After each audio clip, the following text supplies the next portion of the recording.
Chairman साहब, आज जो है राष्ट्रपति जी का चुनाव होने वाला है और हम चाहते हैं और सभी लोग यहाँ पर उपस्थित लोग चाहते हैं कि आप राष्ट्रभक्ति पर आज कुछ अपनी गज़ल सुनाएं। नई हो या पुरानी हो, नई हो या पुरानी, आपने अभी लिखी हो। राष्ट्रपति चुनाव हो रहा है आज। विशाल जी, जी मैं गज़ल जो सुना रहा हूँ इसका मुझको एक फ़ायदा भी हो रहा है जी। और मेरे जो चाहने वाले हैं उनसे मैं एक बात अपील भी करना चाहूँगा जिसको वायरल करें। कल की मैं एक घटना बताता हूँ। गोंडा से मैं फ़ोन आया, नागपंचमी के अवसर पर वहाँ एक दंगल होता है। उस दंगल में कवि सम्मेलन होता है, तो हमें निमंत्रण मिला वहाँ से आयोजकों के द्वारा। एक सभासद हैं वहाँ के, और कल पूर्व चेयरमैन भी आए थे। तो एक निमंत्रण मिला कि आप चेयरमैन साहब हमारे कवि सम्मेलन में आइए। तो हमने कहा कवि सम्मेलन में तो शायर हूँ, कवि सम्मेलन। कहें नहीं, मैं आपकी ये वायरल वीडियो देख रहा हूँ और मैं चाहता हूँ कि आप आकर के ये हमारे यहाँ पढ़ें। तो हमें फ़ायदा भी हो रहा है। आपके इन सवालों से मैं बड़ा खुश हूँ। हालांकि हमारी ये सारी गज़लें कैद रहती थी डायरी के अंदर जी। अब आप लोगों ने इनको डायरी से निकाल लिया। मुशायरों में जाता था, अब 10 लिखा पढ़ा जितना सब डायरी में था, अब आप लोग निकाल रहे हैं, इसके लिए आपको धन्यवाद। तो चलिए सुनिए, मतला है। चूँकि आपने देशभक्ति और आज राष्ट्रपति का चुनाव है, तो बगैर संसद के जी मैंने स्पेशली अपनी इस गज़ल में ये मतला जोड़ा है कल रात में लिख करके, और मैं वहीं से शुरू करता हूँ। मेरी संसद पे जब आतंक का हमला हुआ होगा, मेरी संसद पे जब आतंक का हमला हुआ होगा, ये हिंदू राष्ट्र का जज्बा तभी पैदा। बहुत बढ़िया। ये हिंदू राष्ट्र, बहुत बढ़िया। एक बार फिर दोबारा। मेरी संसद पे जब आतंक का हमला हुआ होगा, ये हिंदू राष्ट्र का जज्बा तभी पैदा हुआ। बहुत अच्छे भाई, बहुत अच्छे। शेर आगे का समाप्त फरमाएं। देखिए, गलतफहमी क्या होती है। लोग शिष्टाचार में भी गलतफहमी ढूंढ लेते हैं। मिले होंगे तो शिष्टाचार में हम झुक गए होंगे। हमारे यहाँ का शिष्टाचार है झुक करके अभिवादन करना। मिले होंगे तो शिष्टाचार में हम झुक गए होंगे, मैं कदमों में गिरा हूँ, आपको धोखा हुआ होगा। नजरिया बदलिए। वाह वाह। मिले होंगे नजरिया बदलिए तो शिष्टाचार में हम झुक गए होंगे, क्या बात। मैं कदमों में गिरा हूँ, आपको धोखा हुआ। शेर अगला देखें। ये देखिए, तसव्वुर एक शेर का है, और अब आप जानते हो कि हिंदू शेर भी होता है, बबर शेर भी होता है, तो शेरो भी है, शेरे भी है। लेकिन ये शेर का तसव्वुर है उस शेर का कि देखिए, सोने के समय में आदमी का चेहरा लगता कैसा है। जब देखिए हमारे इस मिसरे से देखिए, न देखो बंद पलकें बंद होती, न बंद पलके शांत चेहरा और खामोशी, चेहरा भी शांत होगा और खामोशी भी होगा।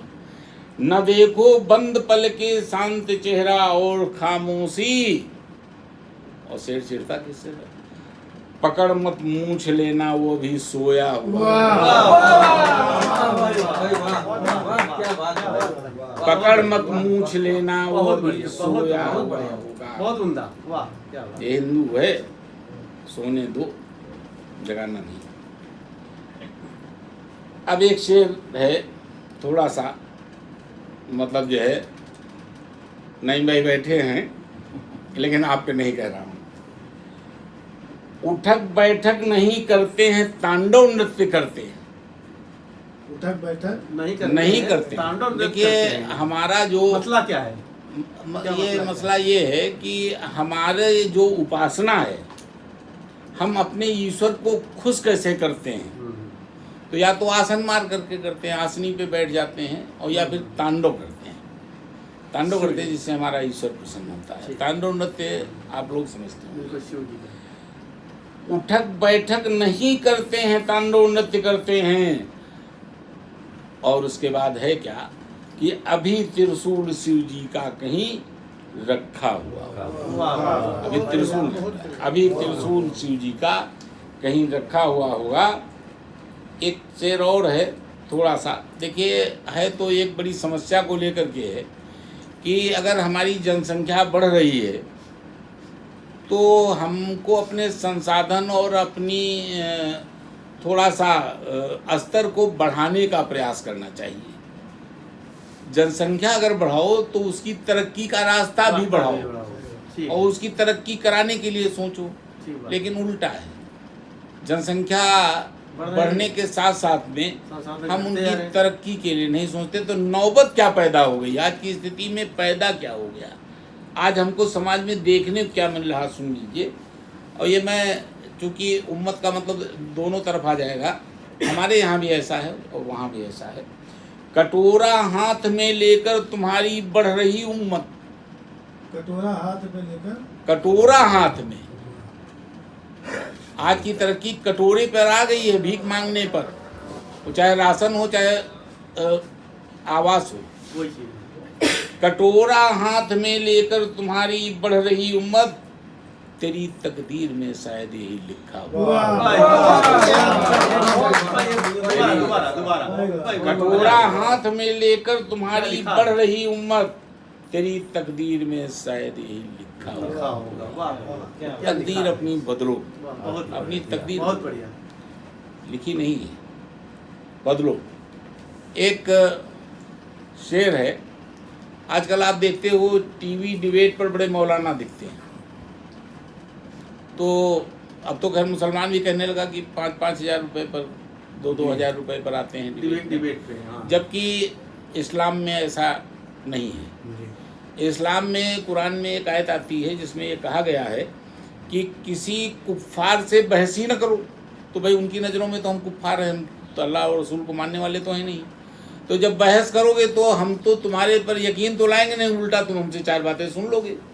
तो इसलिए तुम्हें टीवी पर आना ही नहीं चाहिए, लेकिन अगर आए हो तो जरा सुनो। वो इल्मे गैब पर्दे में, देखिए इस समय की जो हकीकत है वो ये है कि जिसको गैब का इल्म था वो तो पर्दे में, वो इल्मे गैब पर्दे में, ये इल्मे ऐब पर्दे पर, यानी जो डिबेट हो रही है उस पर है वो ये इल्मे गैब ऐब हैं, इनको जानकारी नहीं है, और ये पर्दे पे हैं। ये पर्दे पे बैठे हैं। और जिनको इल्म था, जिनको आलम का इल्म दिया गया, वो पर्दे के अंदर है। वो इल्मे गैब पर्दे में, ये इल्मे ऐब पर्दे पर। हालांकि एक चीज़ मैं बता दूं, इल्मे गैब में मतलब जो है बड़ी एक बात आ जाएगी कि मोहम्मद साहब को एक किस्सा है कि इनकी पत्नी जब एक लड़ाई से आ रहे थे, आयशा बेगम, जिनका बड़ा जिक्र चल रहा है इस समय नूपुर के जरिए, नूपुर शर्मा के, तो ये लश्कर में पीछे छूट गई थी, लश्कर में पीछे छूट गई थी। तो उसके बाद कोई सिपाही लेकर के आया, लेकिन लांछन लग गया। तो मोहम्मद साहब ने उनको मतलब जो है नाराज़गी जताई, और चूँकि भाई जनता की बात थी, हमारे यहाँ भगवान राम के द्वारा सीता के लिए ऐसा हो चुका है। हालांकि हमारी वाल्मीकि रामायण में इसका जिक्र आता नहीं है, लेकिन इनके यहाँ हदीसों में आ गया है। हमारे यहाँ तो ये बनाई हुई कहानी है, क्योंकि वाल्मीकि रामायण में नहीं है सीता जी का ये प्रकरण कि इनके ऊपर कोई लांछन लगा है, लेकिन फिर भी चलन में आ गया। तो हाँ, चलन में आ गया। लेकिन वो जब आयशा बेगम पर हुआ तो वो नाराज़ क्या, वो मायके चली गई, मायके चली गई, प्रकरण चलता रहा। उसके बाद मोहम्मद साहब गए और उन्होंने पूछा उनसे कि क्यों ऐसा, क्या मतलब आप ये जो बात आ रही है ये सच है? तो आयशा बेगम ने बड़े भावुक होकर के कहा था कि मगर ये कह भी दूँ गलत है तो क्या आप यकीन कर लेंगे? तब तक खैर अल्लाह की आयत आ जाती है कि नहीं, ये तुम्हारी बीवी पाक है या तुम्हारी बीवियाँ पाक हैं, ये आयत आ जाती है। लेकिन बात यहाँ पर एक ये आती है कि अल्लाह ने जो इल्मे गैब इनको दिया उसमें इतनी थोड़ी सी कमी क्यों रख दी कि अपनी बीवी के विषय में पता नहीं कर पाए। पूरी दुनिया के दुनिया के बारे में पता कर लिया, बीवी के विषय में नहीं पता किया। तो खैर वो इल्मे गैब पर्दे में इल्मे ऐब पर्दे पर, बता मजहब तेरा किस खता पे रुसवा हुआ। अब देखिए इस पर आइए कि दोनों में से किसकी खता है, दोनों में से किसी खता है। वो इल्मे गैब पर्दे में इल्मे ऐब पर्दे पर, बता मजहब तेरा किस खता पे रुसवा हुआ होगा। और मक्ते का शेर सुनिए, ये आज सबके ऊपर है, सब लोग अपने ऊपर रख करके देखिएगा। दोस्ती सबकी होती है, दोस्ती सबकी टूटती है, लेकिन कारण क्या हो सकते हैं जरा इस पर सुनिएगा। सुनाइए। हमारी दोस्ती नफरत में यूं बदली नहीं होगी, ये सबके लिए मैं कह रहा हूँ और सब लोगों तक ये पहुँचनी चाहिए बात। हमारी दोस्ती नफरत में यूं बदली नहीं होगी, हमारी दोस्ती नफरत में यूं बदली नहीं होगी, बेकार में नहीं बदल गई नफरत में। कभी रंजीत का विश्वास भी टूटा कभी रंजीत का विश्वास भी टूटा हुआ होगा। आप लोगों का बहुत बहुत धन्यवाद, आप लोगों ने दाद दी इसके लिए भी धन्यवाद। और आप